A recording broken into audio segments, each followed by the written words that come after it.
नमस्कार, हमारे चैनल में आपका स्वागत है। मैं हूं रामचंद्र मौर्य। साथियों, आज 22 मई है। एक महीने पूरे हो गए पहलगाम हत्याकांड के। भारत सरकार और भारत की सेना ने अभी तक उन आतंकियों की तलाश नहीं कर सकी है, उन आतंकियों को दंडित नहीं किया जा सका है जिन्होंने 22 अप्रैल 2025 को 26 से अधिक निर्दोष निहत्थे लोगों की हत्या किया था। कई नवविवाहिताओं के सिंदूर छीने थे। लेकिन बात आज हम इस पर नहीं करेंगे। आज हम बात करेंगे इस देश की धड़कन की। इस देश के दिल में क्या है, 140 करोड़ लोगों के दिल में क्या है, और वह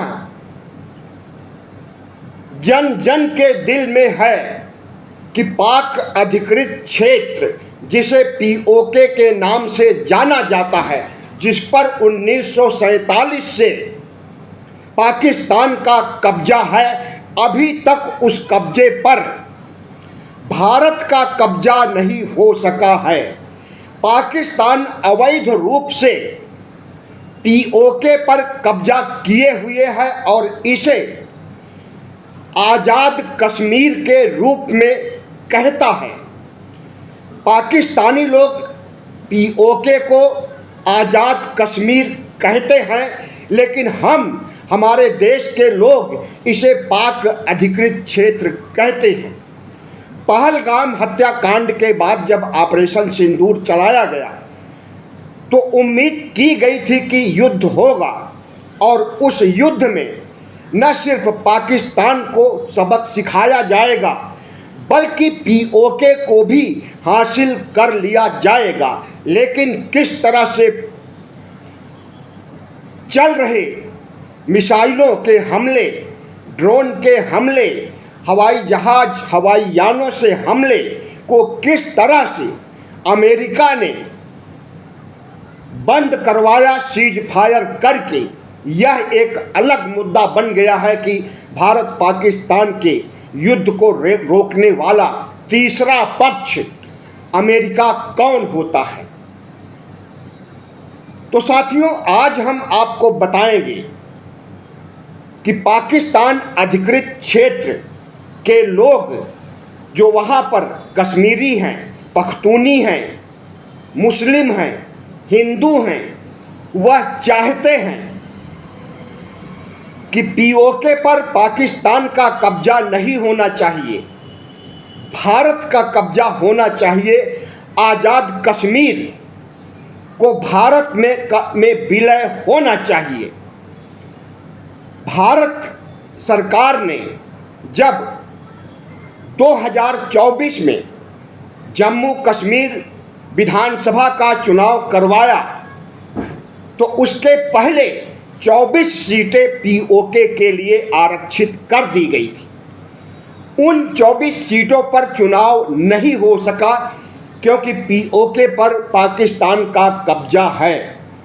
भारत सरकार जानती है कि यह अवैध कब्जा है और उस कब्जे से हमें निपटना है, हमें हमारा कब्जा जमाना है। लेकिन कब जमाना है, कब समय आएगा, कब शुभ घड़ी आएगी, कुछ नहीं कहा जा सकता है। आए दिन भारतीय जनता पार्टी के तमाम नेता, तमाम मंत्री चीखते रहते हैं कि हम पीओके को भारत में मिलाएंगे। राजनाथ सिंह रक्षा मंत्री अक्सर भाषण देते समय पीओके का इस्तेमाल करते हैं, भारत में मिलाने की बात करते हैं। एस जयशंकर जो हमारे विदेश मंत्री हैं, वह भी अक्सर कई भाषणों में पीओके को छीनने की बात ताकत से कह चुके हैं। इसी तरह अजीत डोभाल जो रक्षा सलाहकार हैं, इन्होंने भी कई प्रेस कॉन्फ्रेंस में कहा है कि हम पीओके को लेकर के रहेंगे। लेकिन नेताओं की यह जुबान क्या सिर्फ एक जुमला बनकर के रह जाएगी? कब आएगी वह शुभ घड़ी जब पीओके को छीना जाएगा? हम तो समझते हैं कि तवा गर्म है, हथौड़ा मार दो। पहलगाम की वजह से जिस तरह से तनाव दोनों देशों के बीच बरकरार है, गोलाबारी, ड्रोन और तमाम तरह के हमले हो चुके हैं, तो तवा गर्म है। पीओके को छीनने के लिए अगर अभी कोशिशें नहीं होती हैं तो हमें लगता है निकट भविष्य में भी यह कोशिशें नहीं हो पाएंगी। याद रहे 1994 में संसद ने मुहर लगा दिया था कि पीओके हमारा क्षेत्र है और हमें कब्जा करने के लिए, कार्रवाई करने के लिए आम सहमति बनाई गई थी। पक्ष विपक्ष और पूरा देश, संसद से सड़क तक आम सहमति थी कि पीओके को पाकिस्तान से मुक्त कराया जाए। लेकिन 31 साल बीत गए, अभी उस पर पहल नहीं हुई। और आज जब तवा गर्म है तब भी हथौड़ा मारने की बात नहीं चल रही। प्रधानमंत्री नरेंद्र मोदी पीओके को छीनने, पाक अधिकृत कश्मीर पर कब्जा करने से क्यों डर रहे हैं? क्या एक बड़ा युद्ध झेलना पड़ेगा देश को? क्या चीन, जो कि पाकिस्तान के साथ खड़ा है, वह पाकिस्तान का साथ देगा?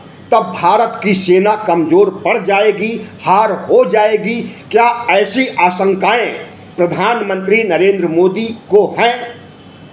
हमें लगता है कि ऐसी आशंकाएं नहीं पालनी चाहिए।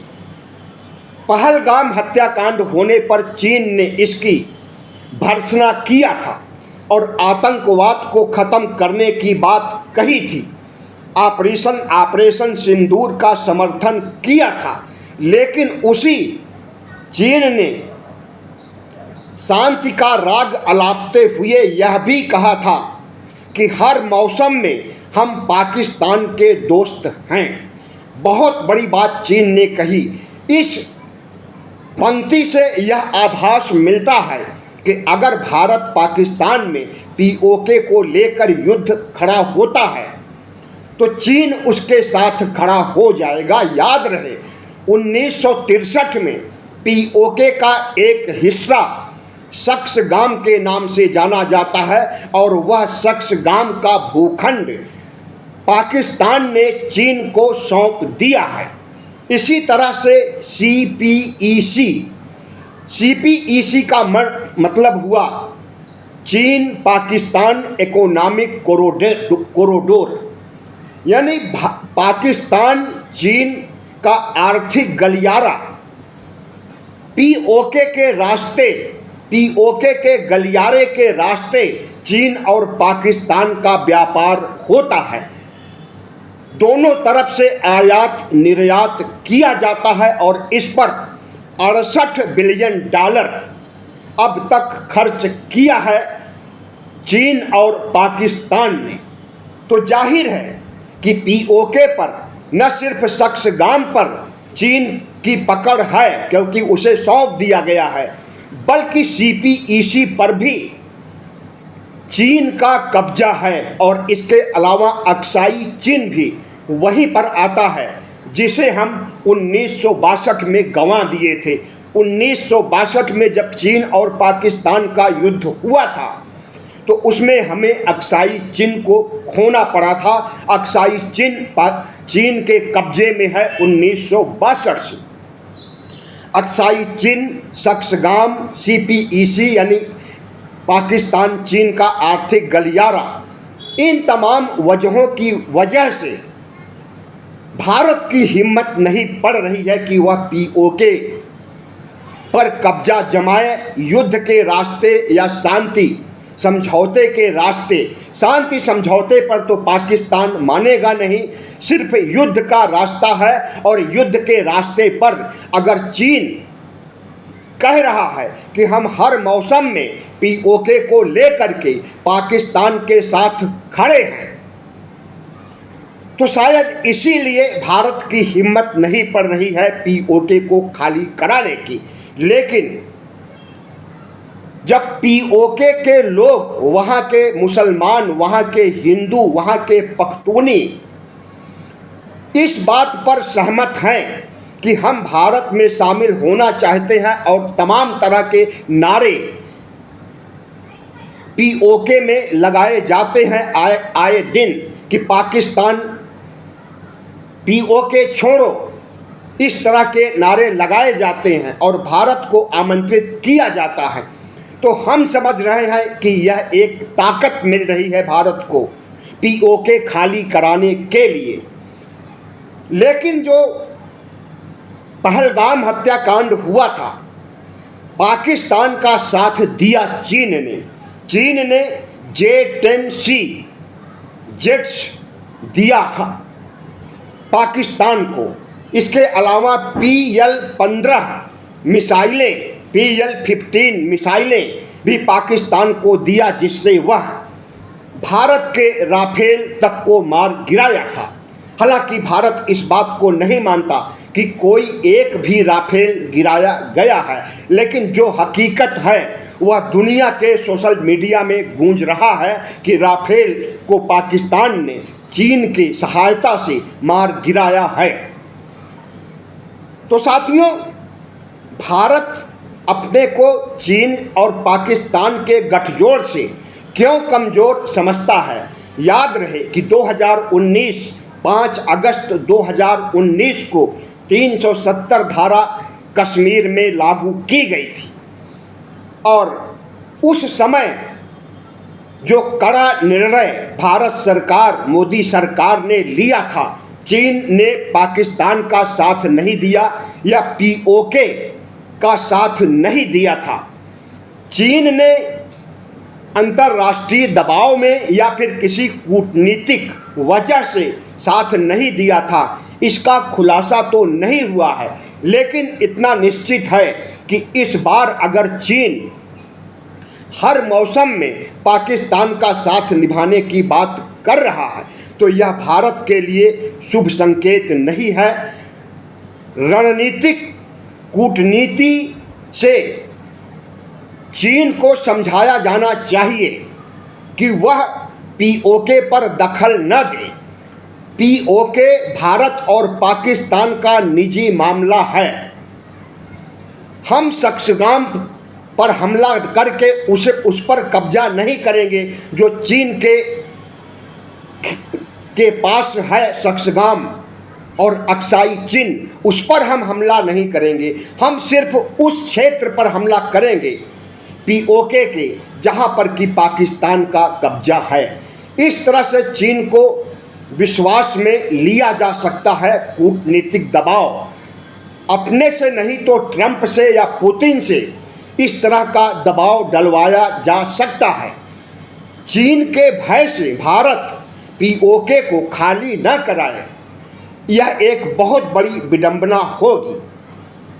पूर्ण युद्ध से बचने के लिए अगर पाकिस्तान चीन के साथ खड़ा हो जाता है और युद्ध की नौबत आ जाती है पीओके को खाली कराने के लिए, तो न सिर्फ पाकिस्तान को चीन हथियार, लड़ाकू विमान, मिसाइलें उपलब्ध कराएगा, बल्कि सेना और जवानों तक की मुस्तैदी सक्सगाम, CPEC और अक्साई चिन में कर सकता है। जो क्षेत्र चीन के कब्जे में है वहां पर अपनी सेना को भी भेज सकता है और अपने तमाम अत्याधुनिक हथियारों से उस क्षेत्र को छावनी में तब्दील कर सकता है। भारत पाकिस्तान के बीच तीसरा पक्ष अगर चीन आकर के भारत को आंख तरेरने का काम करता है तो विश्व समुदाय इसकी भर्त्सना करनी चाहिए। दुनिया के तमाम देश, विकसित देश, गैर विकसित देश, हर तरह के देशों को भारत का साथ देना चाहिए, क्योंकि अवैध कब्जा पाकिस्तान का 1947 से यानी 78 सालों से है।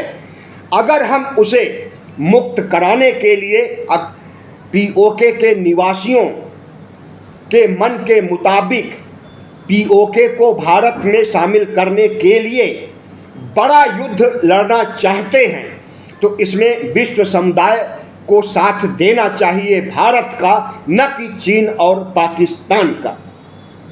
याद रहे कि पहलगाम हत्याकांड के बाद ऑपरेशन सिंदूर जब चलाया गया था तो उसमें भारत का साथ देने वाला बांग्लादेश, श्रीलंका, नेपाल, भूटान यानी पड़ोसी देश भी भारत के साथ नहीं खड़े हुए और पाकिस्तान के साथ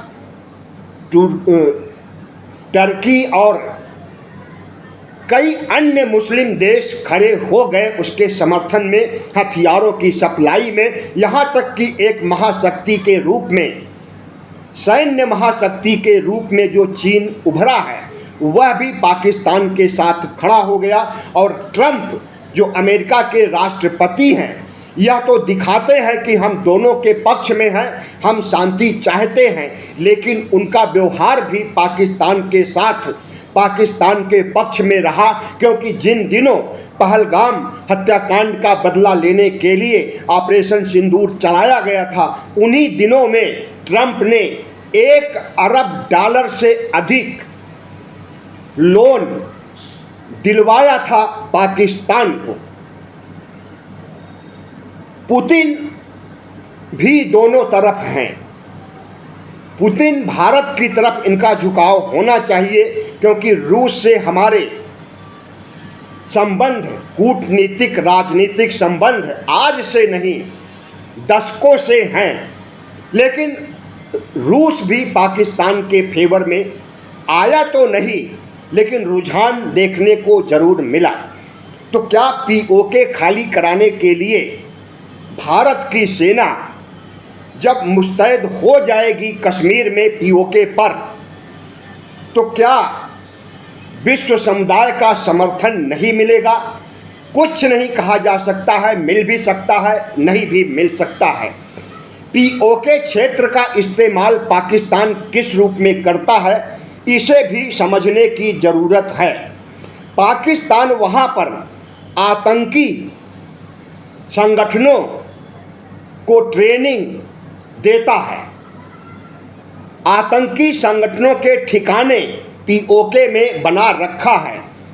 जैश-ए-मोहम्मद और लश्कर-ए-तैयबा जैसे अनेक आतंकी संगठन को पाल पोस रहा है पीओके में पाकिस्तान, और वहीं से भारत पर आतंकी घटना कराने की रणनीति बनाई जाती है, वहीं से आतंकी भेजे जाते हैं और वहीं उन्हें हथियार और साजो सामान मुहैया किया जाता है। याद रहे कि ऑपरेशन सिंदूर के अंतर्गत पीओके पर भी अटैक किया गया था आतंकी संगठनों के ठिकानों पर, और कम से कम 2 ठिकाने तबाह किए गए थे। कुल 9 ठिकाने नेस्तनाबूद किए गए थे, जिसमें 7 पाकिस्तान में थे और 2 पीओके में थे। तो पाकिस्तान जिस तरह से भारत के खिलाफ पीओके का इस्तेमाल कर रहा है, हमें लगता है कि अगर विश्व समुदाय को इससे वाकिफ किया जाए तो विश्व समुदाय भारत के साथ खड़ा हो जाएगा, और जब विश्व समुदाय भारत के पास साथ खड़ा हो जाएगा तो भारत को एक बड़ी ताकत मिल जाएगी। अब हम विश्लेषण करेंगे कि किन कारणों से नरेंद्र मोदी सरकार की हिम्मत नहीं पड़ रही है पीओके पर कब्जा करने की। सबसे पहला खतरा तो यह है कि सैन्य जोखिम लेना पड़ेगा। चीन जब पाकिस्तान की सहायता करेगा तो उसे अत्याधुनिक हथियार, विमान, ड्रोन, मिसाइलें सब कुछ मुहैया करेगा। ऐसे में भारत पाकिस्तान के मुकाबले 19 साबित हो सकता है, 20 पाकिस्तान साबित हो सकता है। ऐसे में युद्ध हारने का खतरा बना रहेगा। लेकिन जो सबसे बड़ा खतरा है वह परमाणु युद्ध का है। अगर पाकिस्तान के ऊपर अटैक किया जाएगा, पीओके के ऊपर अटैक किया जाएगा और पाकिस्तान अपने को हारता हुआ पाएगा, तो वह परमाणु हमले की कई बार धमकी दे चुका है और परमाणु हमले कर भी सकता है। अगर परमाणु हमला किया तो जापान के बाद यह दूसरा महाप्रलय होगा भारत और पाकिस्तान में। इस महाप्रलय से भारत बचना चाहता है, लेकिन भारत के पास जो परमाणु शक्ति है, क्या वह दिवाली में पटाखे फोड़ने की तरह इस्तेमाल करने के लिए है? नरेंद्र मोदी खुद कह चुके हैं कि वह दिवाली में पटाखे फोड़ने के लिए नहीं है, पर विपरीत परिस्थितियों में इस्तेमाल करने के लिए है। तो जब हम खुद परमाणु संपन्न देश हैं तो पाकिस्तान के परमाणु से हम क्यों डरते हैं? इस पर विचार करना चाहिए प्रधानमंत्री नरेंद्र मोदी को। दूसरा है चीन का हस्तक्षेप। मैंने बताया भी कि CPEC चीन पाकिस्तान इकोनॉमिक कॉरिडोर, चीन पाकिस्तान आर्थिक गलियारा जिससे व्यापार होता है, उससे चीन को भी फायदा होता है, पाकिस्तान को भी फायदा होता है और यह क्षेत्र पर नियंत्रण चीन का है। अक्साई चिन्ह पर चीन का नियंत्रण है। सक्सगाम पर जो 1963 में पाकिस्तान ने चीन को सौंपा था, उस पर भी कब्जा चीन का है। तो हम समझते हैं कि POK के अधिकांश क्षेत्र पर अगर चीन का कब्जा है तो POK के किसी भी क्षेत्र पर, भले ही पाकिस्तान अधिकृत क्षेत्र पर हम हमला करेंगे तो चीन टूट पड़ेगा भारत की सेना पर। ऐसी परिस्थितियों में हमें एक बार फिर चीन से हार खानी पड़ सकती है, जैसा हम 1962 में हार चुके हैं। इस वजह से प्रधानमंत्री नरेंद्र मोदी और रक्षा मंत्री राजनाथ सिंह की हिम्मत नहीं पड़ रही है। हालांकि तमाम सभा सम्मेलनों में POK को खाली कराने, कब्जा करने की बात करते हैं, लेकिन वह बातें सिर्फ जुमला बनकर के रह जाती हैं। तीसरी समस्या जो है, जो कि जटिल समस्या है, विश्व समुदाय की कूटनीति। अगर POK के साथ भारत युद्ध शुरू करता है और उसमें सिविलियन मारे जाते हैं, सेना के अतिरिक्त POK क्षेत्र के या कश्मीर क्षेत्र के जो भारत क्षेत्र में है, अगर सिविलियन मारे जाते हैं तो विश्व समुदाय का एक बड़ा दबाव पड़ेगा कि भारत ने हमला किया और भारत ही जिम्मेदार है जो सिविलियन मारे गए हैं। मानवाधिकार संस्थाएं भी, जो अंतर्राष्ट्रीय मानवाधिकार संस्थाएं हैं, वह भी भारत पर दोषारोपण करेंगे। अंतर्राष्ट्रीय समर्थन नहीं है। इस वजह से प्रधानमंत्री नरेंद्र मोदी POK को खाली करा पाने में, POK पर कब्जा करने में असमर्थ हैं। लेकिन हम एक बार फिर भारत सरकार और प्रधानमंत्री नरेंद्र मोदी से अनुरोध करेंगे कि जो पाकिस्तान हमारे साथ आतंकियों को भेज करके व्यवहार करता है, सिर्फ पहलगाम ही नहीं, पहलगाम के पहले दर्जनों ऐसे आतंकी घटनाएं हुई हैं जिसमें भारत के निर्दोष लोग मारे गए हैं, कश्मीर के निर्दोष लोग मारे गए हैं। तो हमें पाकिस्तान को माकूल जवाब देने के लिए और पाक अधिकृत कश्मीर को अपने कब्जे में मिलाने के लिए चीन को विश्वास में ले करके ऐसी रणनीति बनानी चाहिए कि चीन जिसके साथ देने, पाकिस्तान को साथ देने की संभावना है, वह पाकिस्तान को साथ न दे सके। ऐसी स्थिति में हम POK को मुक्त करा सकते हैं, जिस तरह से हमने पाकिस्तान से, पूर्वी पाकिस्तान को अलग किया है, बांग्लादेश का निर्माण किया है, करवाया है अपनी सेना के द्वारा, उसी तरह से हम, और यह काम इंदिरा गांधी ने बखूबी अंजाम दिया था सैन्य कार्रवाई करके। वही जिगरा, वही 56 इंच का सीना, वही लाल आंखें जो इंदिरा गांधी की थी, नरेंद्र मोदी में होनी चाहिए और वह 56 इंच का सीना नहीं है, लाल आंखें नहीं हैं, तो नरेंद्र मोदी को इस्तीफा दे देना चाहिए। धन्यवाद। वीडियो अच्छा लगा हो तो सब्सक्राइब कीजिए, लाइक कीजिए और शेयर कीजिए, इससे हमें बड़ी ताकत मिलेगी। धन्यवाद।